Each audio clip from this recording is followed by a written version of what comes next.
Muito bom dia, boa tarde, boa noite, dependendo do horário que você tiver acompanhando o TTGP desta semana, dessa quarta-feira, 4 de dezembro. Como alguns de vocês já devem saber, alguns que já acompanham a gente aqui semanalmente, meu nome é Bernardo Castro, mas hoje eu vou estar à frente dessa atração aqui porque Pedro Henrique Marum não pôde estar presente. Como alguns de vocês já sabem, já devem ter visto também ou na nossa vinheta do programa, ou no nosso site, ou nas nossas redes sociais.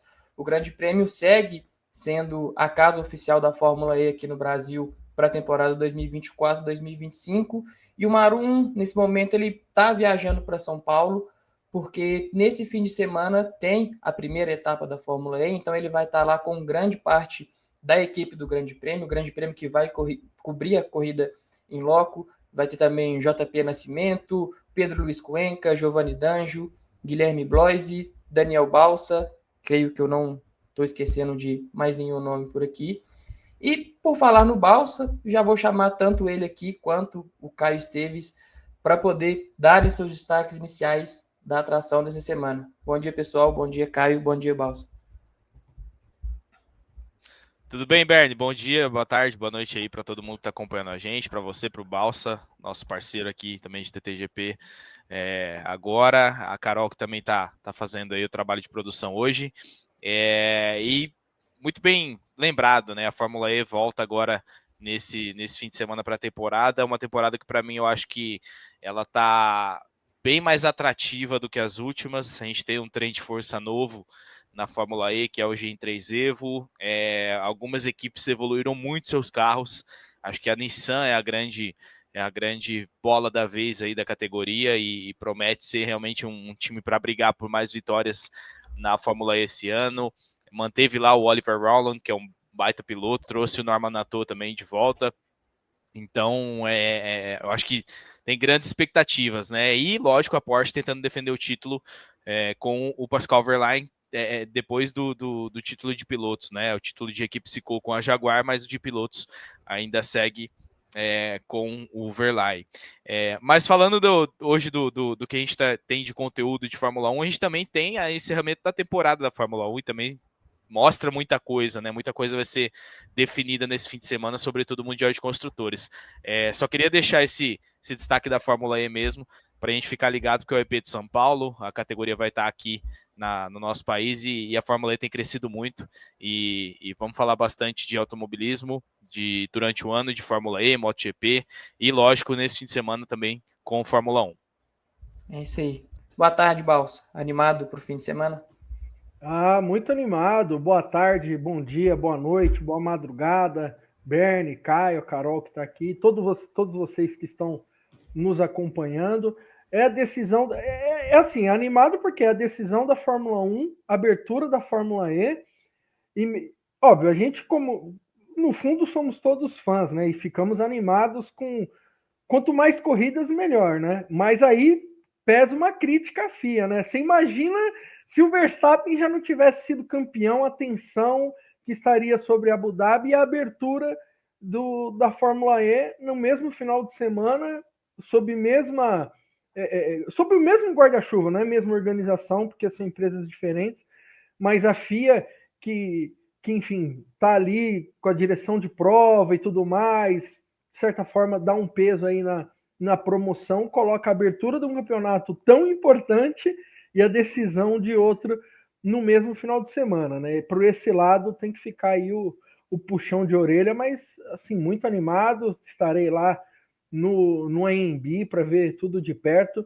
Eu acho que o EP de São Paulo abrir a temporada é uma baita de uma novidade, porque tivemos duas edições que foram muito boas. A primeira, acho que, se bobear, foi a melhor daquela temporada, né? Da temporada 2020. Ih, rapaz, ó, não sou bom de 2022, 2023. E foi, de fato, se a gente tiver uma corrida como aquela, é para chamar o fã para ver a temporada inteira aqui no Grande Prêmio. É isso aí, concordo com você também com esse ponto da FIA, mas até num calendário de 24 corridas também fica difícil uma coisa não passar por cima da outra, né? Mas seguindo aqui com o nosso TTGP de hoje, uma das grandes notícias de hoje é que Zandvoort está com os dias contados já no calendário da Fórmula 1. A pista tinha um contrato com a categoria até 2025. As duas partes tinham ali o interesse de fazer uma renovação, de estender esse acordo. A Fórmula 1 queria um acordo aí plurianual, podemos dizer assim, para ir além de 2026, mas a organização do GP dos Países Baixos só quis ir até 2026. Eles disseram ali que queriam manter o evento em alta, queriam encerrar em uma boa fase e não quiseram alongar muito essa edição da corrida. Mas antes de entrar no assunto, de fato, Max Verstappen, a possível relação que ele pode ter com essa desistência, né, podemos dizer assim, da etapa de Zandvoort com a Fórmula 1, eu gostaria de saber de você, ô Balsa, o que a pista de Zandvoort vai deixar para a Fórmula 1, né? Vai deixar alguma lembrança? Nós tivemos algumas corridas interessantes lá, 2023 foi até legal, mas ela vai fazer alguma falta para o público em geral? Bernie, realmente a 2023 foi uma baita corrida, mas foi uma corrida que o que apimentou a disputa foi a chuva, né? Fora isso, no geral, temos corridas que são bem abaixo da média. A primeira edição nesse retorno foi algo bem modorrento, assim. Nesse aspecto, acho que Zandvoort não vai deixar muita saudade, não, né? Num calendário, como você já mencionou, de 24 etapas, se eu tivesse que tirar alguma pista, certamente uma das primeiras na minha lista estaria Zandvoort, com certeza. Agora, eles não quererem estender por múltiplos anos, aí é algo bem estranho, né? Hoje, com não só a Fórmula 1, mas os eventos da Fórmula 1 tão rentáveis e lucrativos, alguma coisa saiu do eixo ali do lado neerlandês. Isso aí. E, Caio, você acha que a saída. O que você acha dessa saída de Zandvoort do calendário? Além desse pouco espetáculo que a pista proporcionava, de certa forma, ele era um circuito interessante porque tinha ali algumas peculiaridades. Tem muita gente que reclama atualmente dos circuitos da Fórmula 1 porque eles são muito parecidos, né? Costumam ter que são aqueles trechos com retas muito longas e uma freada forte, até para poder tentar proporcionar um pouco mais de ultrapassagem. Mas o que você acha dessa saída de Zandvoort? Você acha que deveria ter pista, por mais que às vezes o espetáculo não seja tão bom, a categoria devia contar com algumas pistas com elementos diferentes, até para trazer um desafio a mais para as equipes e para os pilotos? Então, cara, sinceramente, Zandvoort nunca me agradou muito. Nunca foi uma pista que realmente eu vi ali com chances, pô, aqui a gente vai ter uma corrida interessante, a gente vai ter uma disputa boa aqui realmente para empolgar o fã da Fórmula 1. É uma pista histórica, né? E aí eu acho que entra um pouco daquele conflito. Por mais que tenha ficado fora da Fórmula 1 por muito tempo, né, mais de 3 décadas, é uma pista que recebeu corridas lá atrás e que ainda recebe corridas todo ano de outras categorias também. Mas fica aquele embate, né, entre uma Fórmula 1 muito contemporânea, né, com muitas novidades, e aí o GP de Las Vegas, por exemplo, está aí para mostrar para a gente, trazer uma coisa diferente, e aí, ao mesmo tempo, você tem a necessidade de manter ali algumas corridas que são pelo contexto histórico, realmente pela nostalgia da Fórmula 1. Acho que Zandvoort entra um pouquinho nisso, embora tenha ficado, volto a dizer, muito tempo fora da Fórmula 1, mas como pista, como característica, é uma pista com elevações diferentes, é uma pista com várias curvas de alta, né? Eu acho até interessante o traçado, mas na Fórmula 1 a gente não viu muita coisa interessante, né? Então aí eu acho que isso aí também desanima um pouco o público, desanima um pouco o fã da categoria, e só foi elevado realmente a uma pista com certa importância na Fórmula 1 nos últimos anos pela torcida ao Max Verstappen, pelo a que a gente via, né, o pessoal lá todo de laranja, enfim, aquela coisa toda com o Verstappen num auge muito grande. Eu acho que nesse sentido de torcida, de de pulso, aí era bem legal de ver mesmo. Mas como pista, falando de corrida mesmo, nunca foi uma corrida, um traçado que me agradou tanto.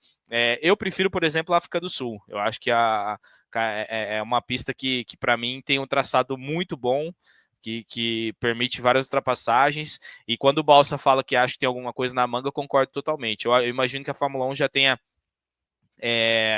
alguma coisa em mente também para substituir. A gente está falando de tempo, vai ter também Madrid, enfim, alguma coisa tá na manga da Fórmula 1 para ter uma corrida nova.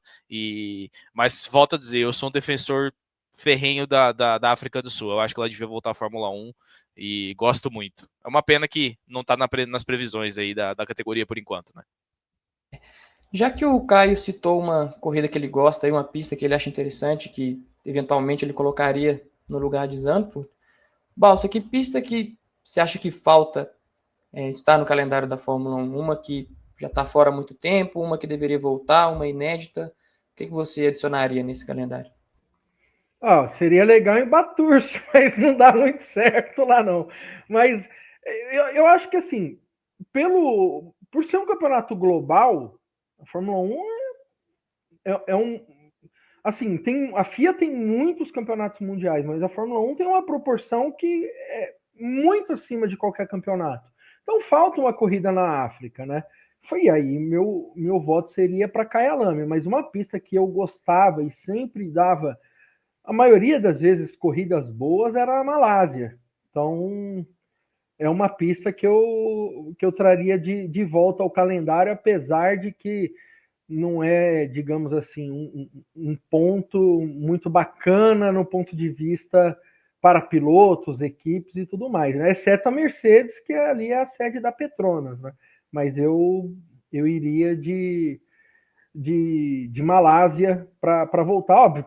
Aí, se for para o sonho mesmo, para o imponderável, para o inimaginável, aí eu ia pensar em Watkins Glen, que é uma pista fantástica, mas aí também já é sonhar demais. Malásia está praticamente pronto ali, é só dar um tapinha na pista que já tem corrida lá.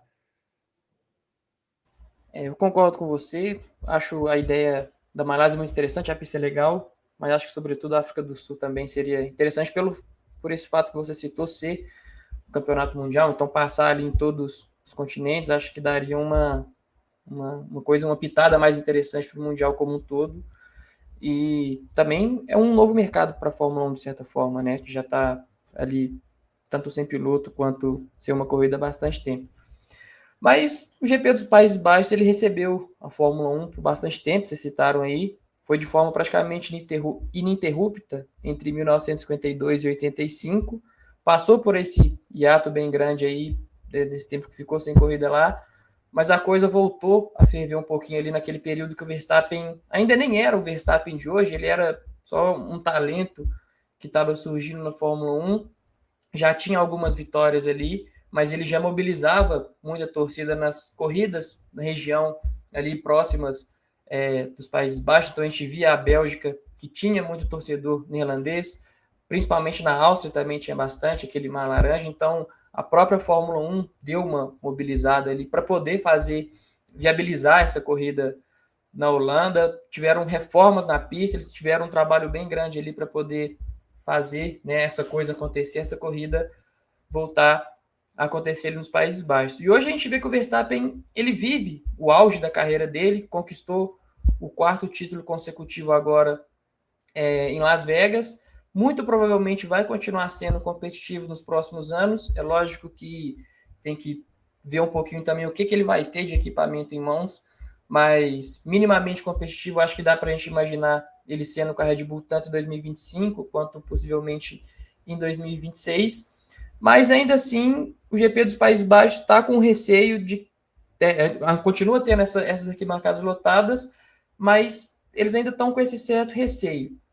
O Verstappen já falou aí algumas vezes que não se vê por muito tempo na Fórmula 1, que está um pouco cansado de tudo isso que está acontecendo, que gosta de aproveitar outras coisas de fora, ele tem outros hobbies, automobilismo virtual e tudo mais, mas ele tem contrato com a Red Bull até pelo menos 2028.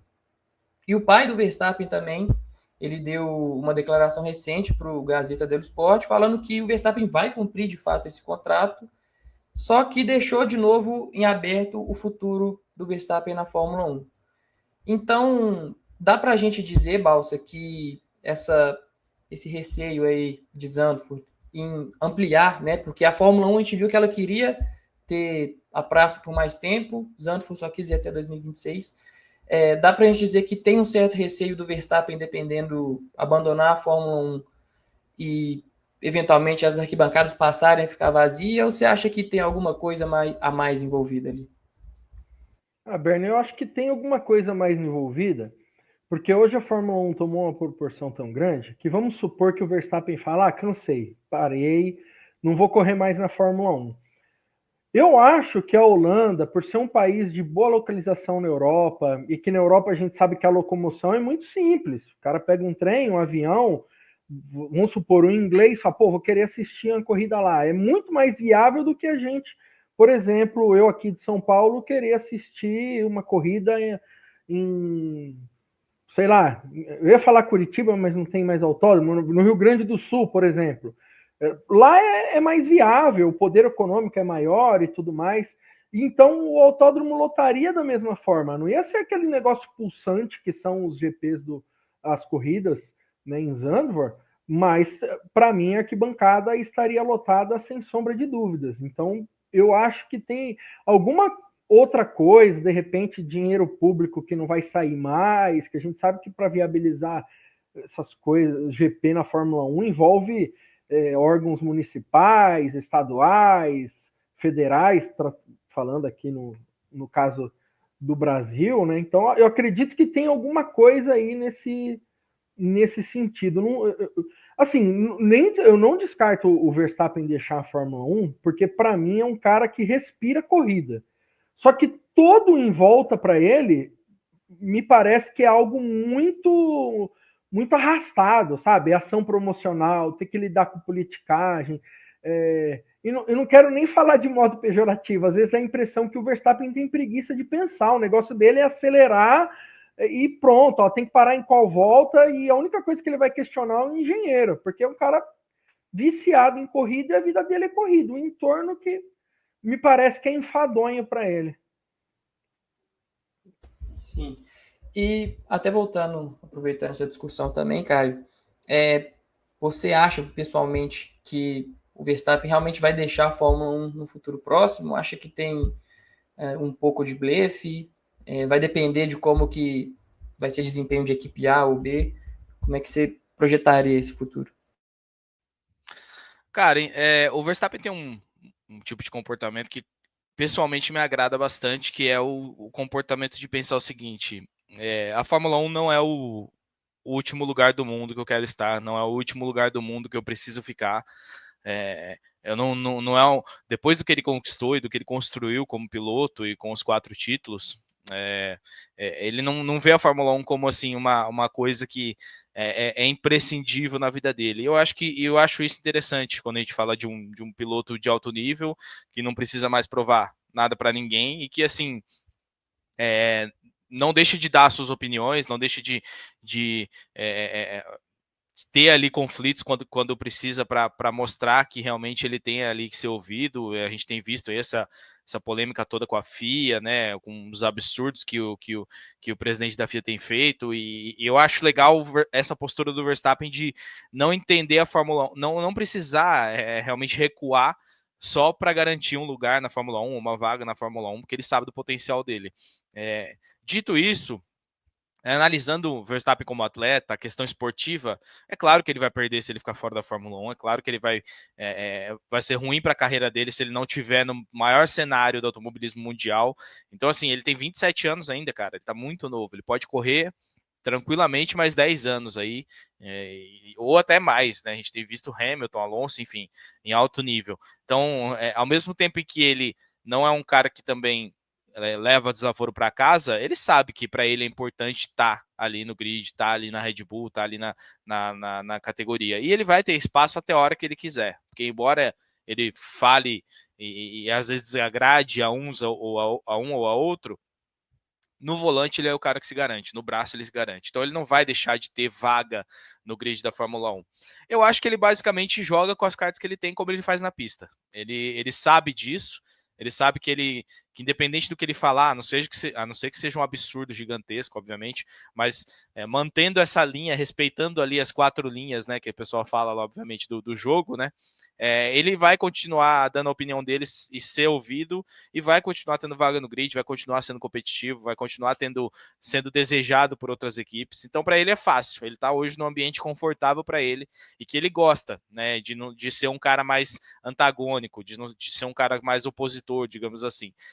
É um perfil de piloto, de postura de atleta que eu acho interessante. Mais ou menos o que o Senna foi, mais ou menos o que a gente teve vários pilotos com esse perfil, né? Então, não acredito que o Verstappen vá sair da categoria. Ele fala, não quero ficar a vida inteira na Fórmula 1. Tudo bem, mas pelo menos mais 5 anos eu vejo o Verstappen na Fórmula 1. Ainda é muito novo, já tem 4 títulos, mas é muito novo. Então eu acho que, volto a dizer, ele joga meio com as cartas que ele tem e vejo ele com uma inteligência também para entender isso, para interpretar isso e saber lidar com toda a situação, expondo a opinião dele, sendo amargo quando ele tem que ser, criticando quando ele tem que criticar, elogiando quando tem que criticar. E você vê, a gente fala das coisas, o Verstappen é assim, é assado, mas ele tá sempre lá, com rodinha de piloto conversando, tá sempre com muitos fãs ao redor do mundo. É um cara que, apesar do perfil, é um cara que consegue se manter ali tranquilamente. E o Boss falou de Zandvoort também, da questão da proximidade, né, da questão do transporte, da mobilidade ser mais fácil. Zandvoort é meia horinha de Amsterdã, né? Então, assim, fica no litoral, mas de ônibus, você pega ali um ônibus, 30 minutos você tá em Zandvoort. Então, com relação a isso, a pista não é um problema realmente essa questão, apesar de ser uma cidade pequenininha, né? Talvez não tenha tanta opção de hospedagem e tudo mais, mas é muito perto. Você consegue pegar um carro de Amsterdã, da capital, e ir para a corrida e depois voltar. Então, não é um problema. Mas é isso. Acho que o Verstappen ele joga com as cartas que tem e não vejo o Verstappen fora da Fórmula 1, pelo menos a médio prazo. Talvez se ele injuriar depois dos 33, 34, agora não vejo não. Eu concordo com você. Assim, não acho necessariamente que seja um blefe dele dizendo que vai sair nos próximos anos ou coisa e tal. Mas as coisas na Fórmula 1 mudam muito rápido também. E é bom a gente lembrar que o Hamilton, no período que ele estava ali dominando, ele estava sobrando na Fórmula 1, ele falou por diversas vezes que ele não se via na categoria até 40 anos, não queria, ou próximo disso, né? Ele falava que tinha planos de se aposentar antes disso, só que as coisas viraram, ele começou a ter novos desafios na Fórmula 1 e hoje em dia ele está ficando. Talvez seja isso que falte também para o Verstappen, até para ele ter um pouco mais de motivação. Mas agora, passando para o nosso próximo tema, indo dos Países Baixos para Abu Dhabi, a Fórmula 1 está chegando agora na última corrida com um clima de decisão. Fato que o Verstappen já conseguiu assegurar o tetracampeonato dele lá em Las Vegas, só que o Mundial de Construtores ainda está em aberto entre a McLaren e a Ferrari. A Red Bull já não tem mais chance de se meter nessa briga, está ali na terceira colocação. E a McLaren e a Ferrari estão separadas por apenas 21 pontos. Leclerc deu uma declaração, que inclusive saiu hoje no Grande Prêmio, que ele disse que espera ver a Ferrari mais forte em Abu Dhabi do que ela foi no Qatar. Só que ele acha que para poder reverter esse cenário que está no Mundial de Construtores agora, a Ferrari ia precisar fazer uma dobradinha, ter um primeiro e um segundo lugar na corrida, algo que nunca aconteceu porque a Ferrari nunca venceu em Abu Dhabi. Então, por isso ele acha que pode ser um pouco mais difícil reverter esse cenário. Mas, e aí, Caio? O que você acha que a gente pode esperar da Ferrari para Abu Dhabi? Dá para ser campeã? Dá para conseguir esse resultado inédito? É muito difícil, né? A Ferrari conseguiu, na verdade, um milagre no Qatar em se manter ainda viva para a disputa dos construtores. A lógica, a punição ao Norris, que para mim foi merecida, mas deu ali essa sobrevida para a Ferrari tentar tudo ou nada em Abu Dhabi.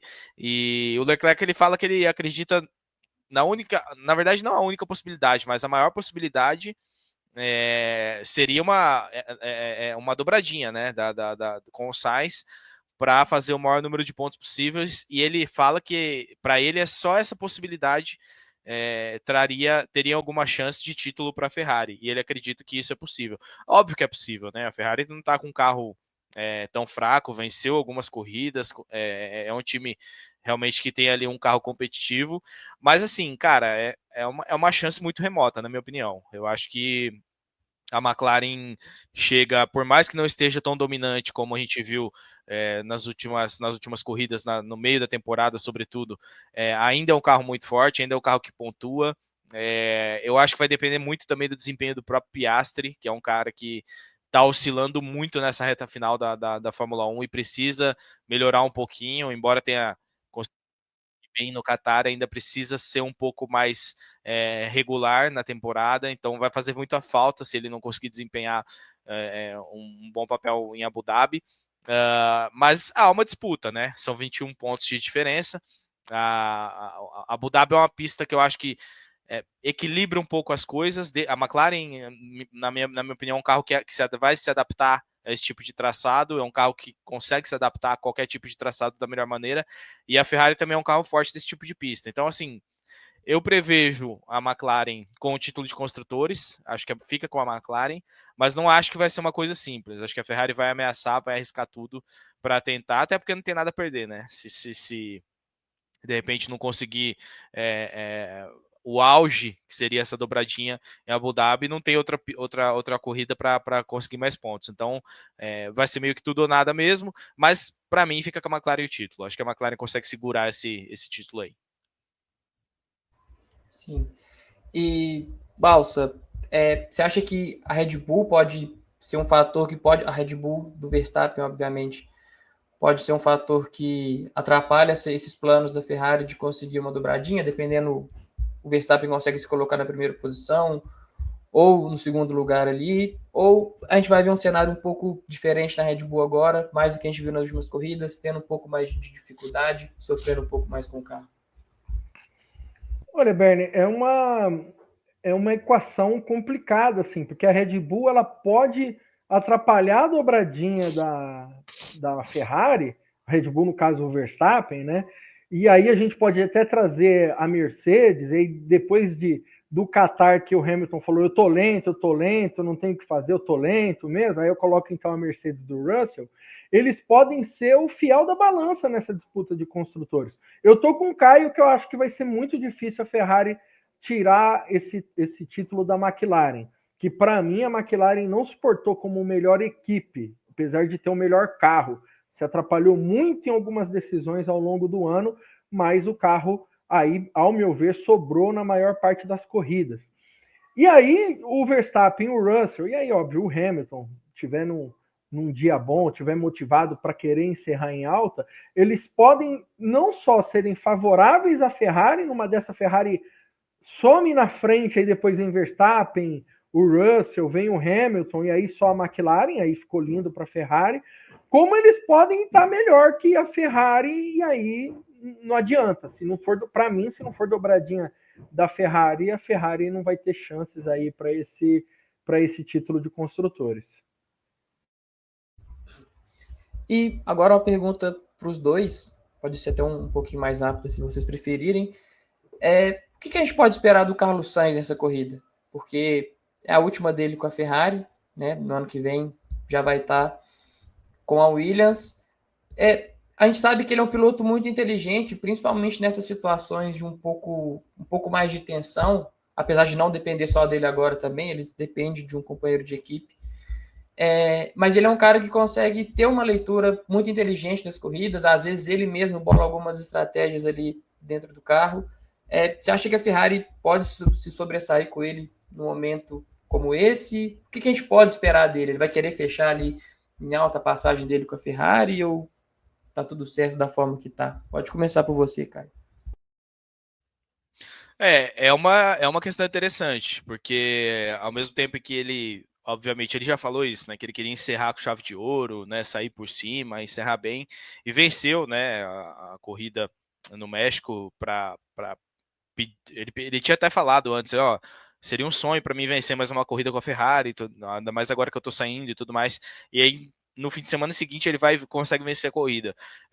Até que ponto ele vai estar motivado para lutar por isso, né? Ainda mais numa situação tão adversa para a Ferrari, né? Buscando ali tirar uma diferença grande de pontos para a McLaren. É uma questão interessante. E não tenha dúvida de que o Sainz já foi excluído de alguns programas de desenvolvimento da Ferrari, ainda mais essa reta final. Ele já não está participando ativamente do desenvolvimento do carro, né? Já tem essa situação também que ele precisa trabalhar para ao mesmo tempo desempenhar em pista, ao mesmo tempo que você está excluído desse tipo de desenvolvimento, você também acaba tendo que desempenhar em pista até o último momento que você tem contrato.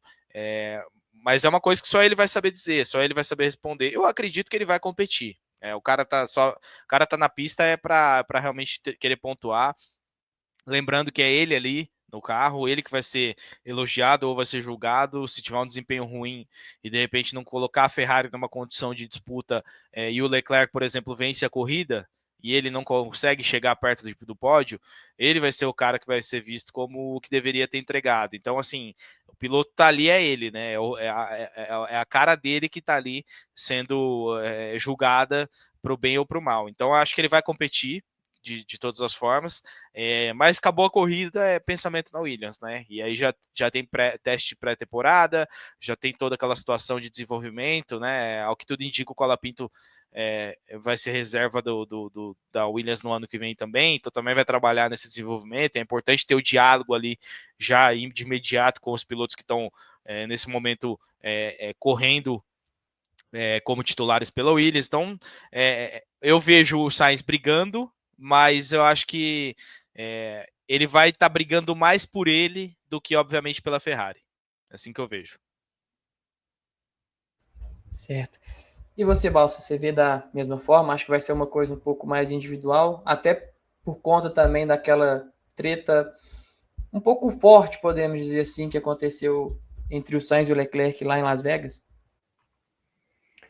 Assim, Bernie, eu acho que indo um pouquinho pro jargão do futebol, eu acho que o Carlos Sainz está fazendo aquele DVD para mandar para os empresários, para ir depois para as outras equipes. Porque se a gente colocar na balança mesmo, por mais que ele acredite no projeto da Williams, tudo, por mais que seja promissor, que tenha gente competente, que o Vaulis deu uma mexida lá dentro, é uma incógnita. Ele não sabe o que vai acontecer. Já pensou? A Williams ainda anda para trás ano que vem, ele começa a brigar com um álbum para ver quem é o penúltimo, porque, enfim, não dá para crer. Eu não creio que a Williams pode até dar um passo à frente, mas eu não creio que a Williams vai brigar por pódio ano que vem. Se chegar com constância nos pontos, é algo que pode se dar, eles podem comemorar bastante.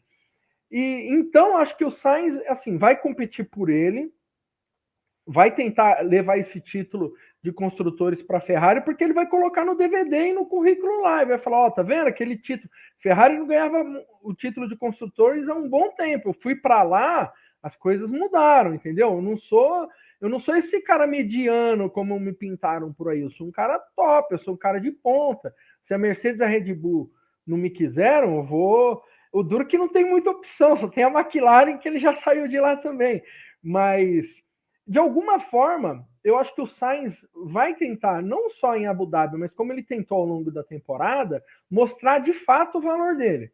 Então ele vai, óbvio, se tiver a oportunidade de passar o Leclerc de novo e ganhar a corrida, ele vai fazer, né? Mas se não tiver e ele for, vamos supor que é o cara que vai comboiar o Leclerc até o final para levar o título de construtores, ele vai fazer também e vai se mostrar para o mercado, para os chefes de equipe dessa forma também. Eu sou um bom piloto, eu sou um cara que respeita as ordens quando tem que respeitar, e aí vai em Las Vegas vai falar, pô, ali não ia mudar nada, eu tava melhor, eu fui para cima e acabou. Banana é o Leclerc, e é isso. Então, acho que o Sainz, no geral, ele tá tentando se mostrar para o mercado, mostrar para a Ferrari, para a Red Bull, para a Mercedes, para todo mundo, ó, tá vendo? Vocês não me quiseram, vocês vão se arrepender.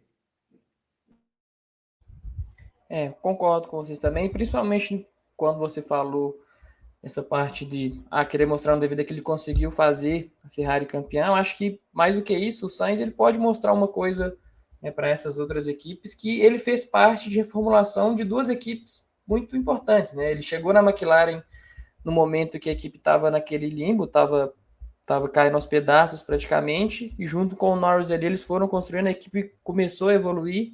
É lógico que esse patamar vencedor ele não chegou junto com a McLaren, mas ele deu uma pavimentada boa ali no caminho.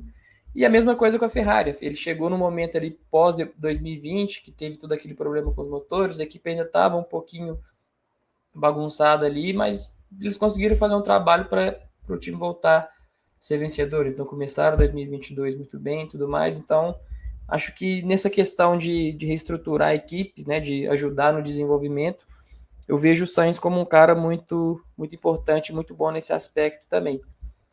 Mas e a McLaren, que é a principal rival da Ferrari, né, que está com a bola toda, é a favorita, tem o melhor carro, pelo menos na maioria das corridas, né? Não foi assim em Las Vegas, mas em boa parte do campeonato tem sido assim. Foi assim no Qatar, mas eles tiveram ali um pouco de azar, um pouco de falha dos pilotos também. O que a gente pode esperar? Aí eu vou dividir entre vocês dois, entre um piloto e outro.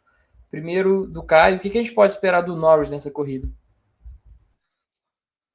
A McLaren, cara, quando o Balsa fala que não foi a melhor equipe, eu concordo. Eu acho que faltou muita coisa ali como equipe. Não jogo essa culpa nas costas só dos pilotos, porque eu acho que houve algumas corridas, principalmente naquele momento de pós-Miami, onde a McLaren estava realmente crescendo muito ali com o carro, em que a equipe, erros de pit stop, erros de estratégia, a equipe deixou muita coisa para trás ali. Eu acho que prejudicou também o próprio Norris na briga com o Verstappen pelo Mundial. Mas a McLaren é uma incógnita, cara. Assim, para desempenho, falando de temporada, ela conseguiu evoluir muito esse ano. Eu acho que a gente merece também os créditos por ter feito o carro. Cara, o crescimento do carro é um absurdo, assim, em uma época de Fórmula 1 em que a diferença é muito pequena entre um carro e outro, entre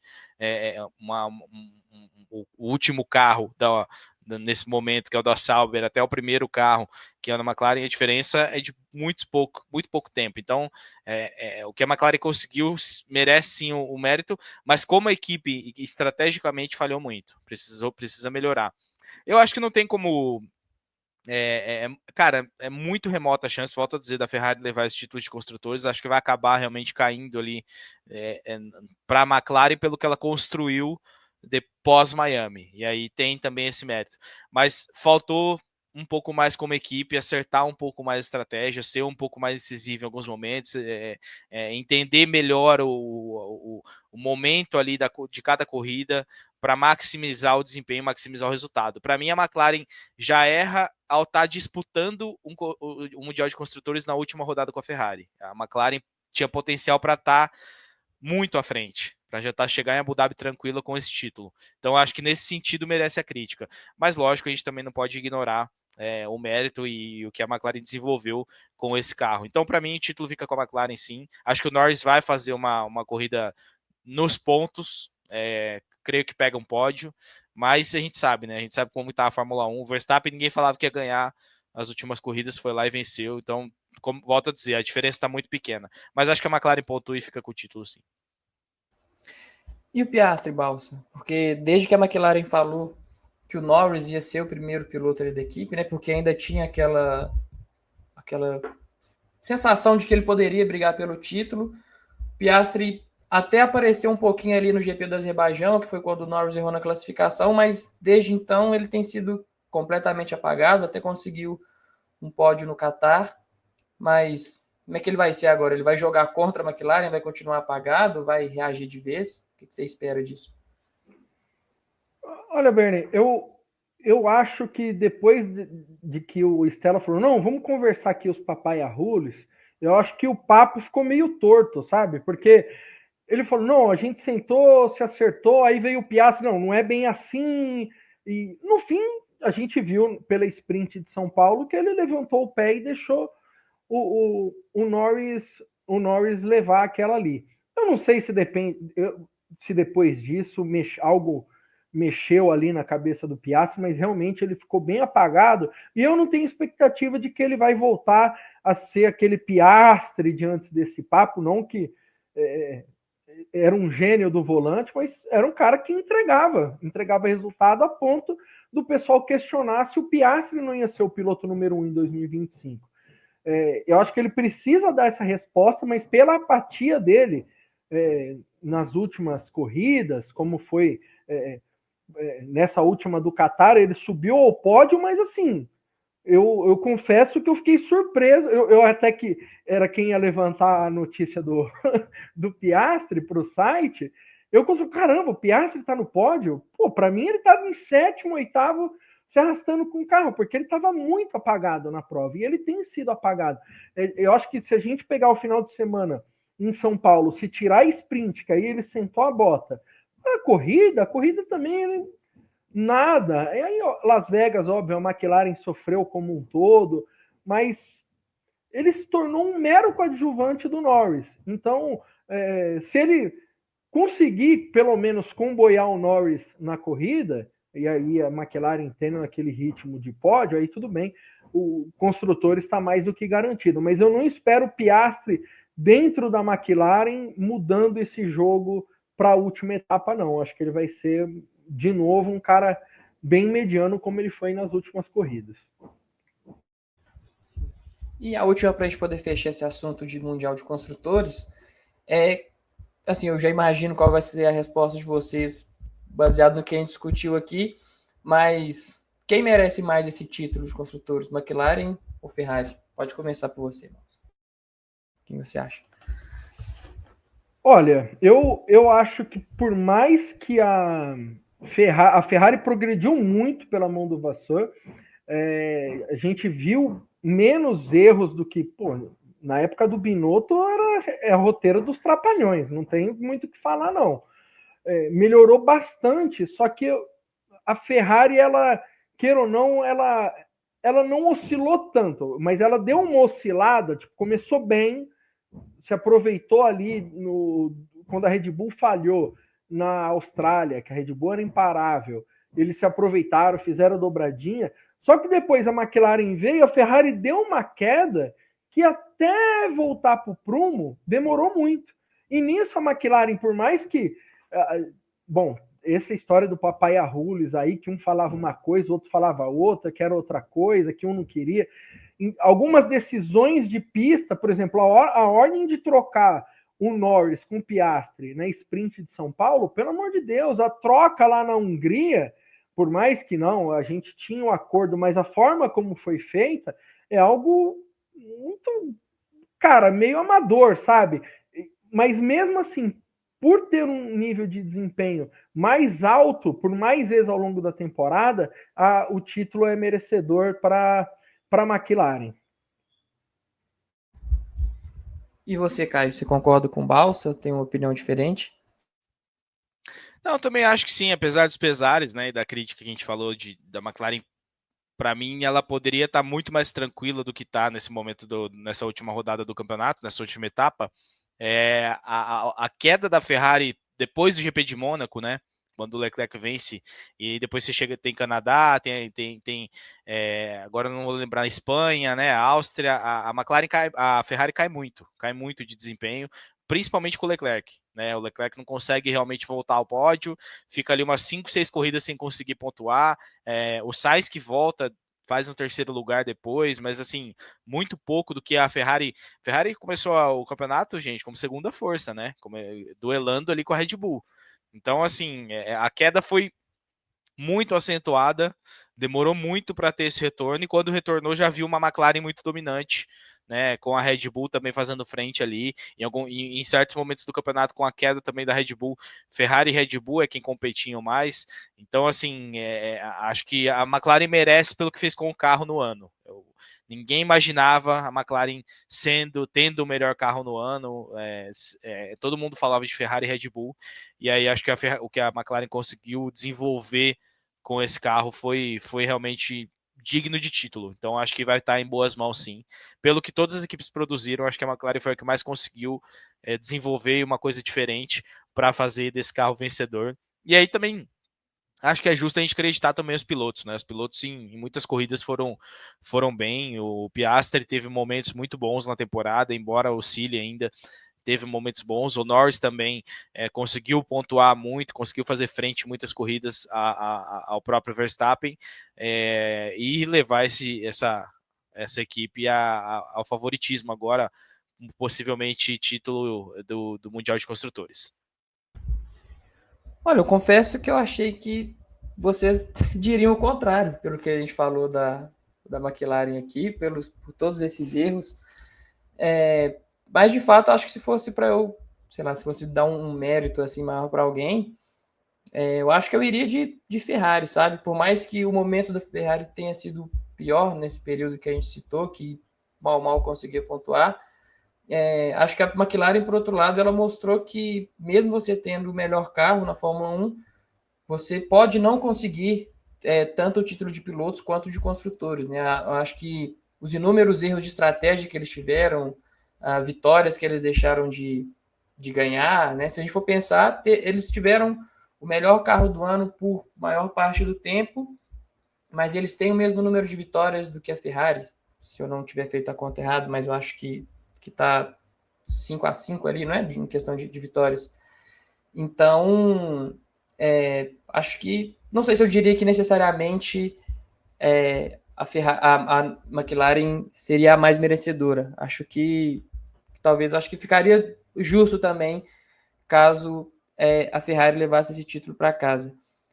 Mas, então, passada essa questão do Mundial de Construtores, vocês têm mais alguma coisa para pontuar? Pode falar, Boss. Não, Bernie, eu acho que assim, quem precisa pontuar é a Ferrari agora, porque é a última chance de levar o título. E assim, muitas vezes a gente foca tanto na disputa de piloto e a gente esquece o quão importante é a disputa de construtores, pensando no próximo ano, é tempo de túnel de vento, é dinheiro na conta, tem uma série de fatores, e a gente está falando de duas equipes históricas que há um bom tempo não levam esse título. Então eu prevejo que assim que chegar quadriculado em Abu Dhabi, um lado do box vai festejar e festejar muito, como poucas vezes a gente viu aí na Fórmula 1 para um título de construtores.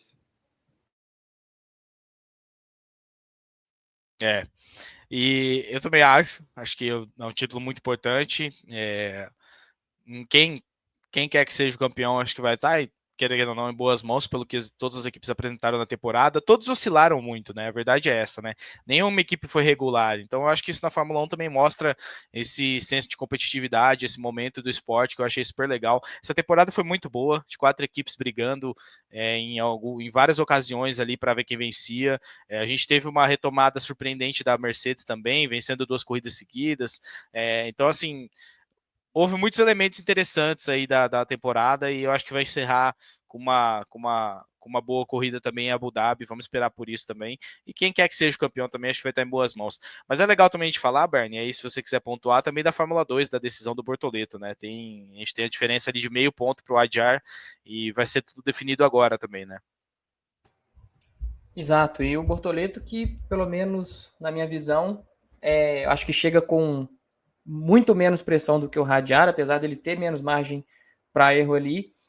Hoje a gente sabe que a Fórmula 2 é uma espécie de vitrine, né? Acho que não só hoje, né? Ela sempre foi uma espécie de vitrine para as principais categorias do esporte a motor, para todas as outras categorias também. O Bortoleto já tem ali o futuro dele garantido, ele tem o contrato já assinado com a Sauber para além de 2025, vai correr em 2025, mas é um contrato plurianual, estima que seja ali de pelo menos 3 anos.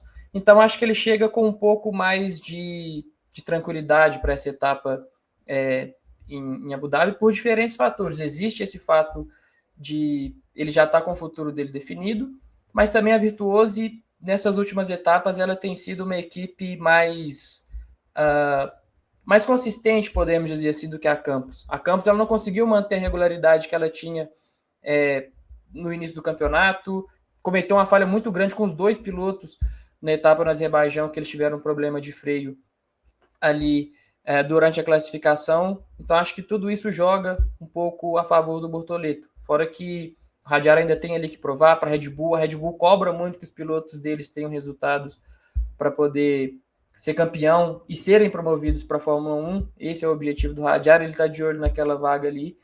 Então acho que ele chega bem mais pressionado e a gente sabe que ele é um piloto muito mais explosivo. Quando as coisas não saem muito como ele planeja, ele perde um pouco ali do controle. Mas acho que sobre a Fórmula 2 também é isso. Lembrando que o Grande Prêmio vai acompanhar todas as atividades ao longo do fim de semana, tanto da Fórmula 1, quanto da Fórmula 2, quanto da Fórmula E também, em loco. Transmissão ao vivo também você pode acompanhar, tanto na sexta quanto no sábado, no canal do Grande Prêmio, aqui no canal do Grande Prêmio. A gente vai transmitir todas as atividades da Fórmula E ao vivo. E é isso. A gente vai ficando por aqui e até semana que vem.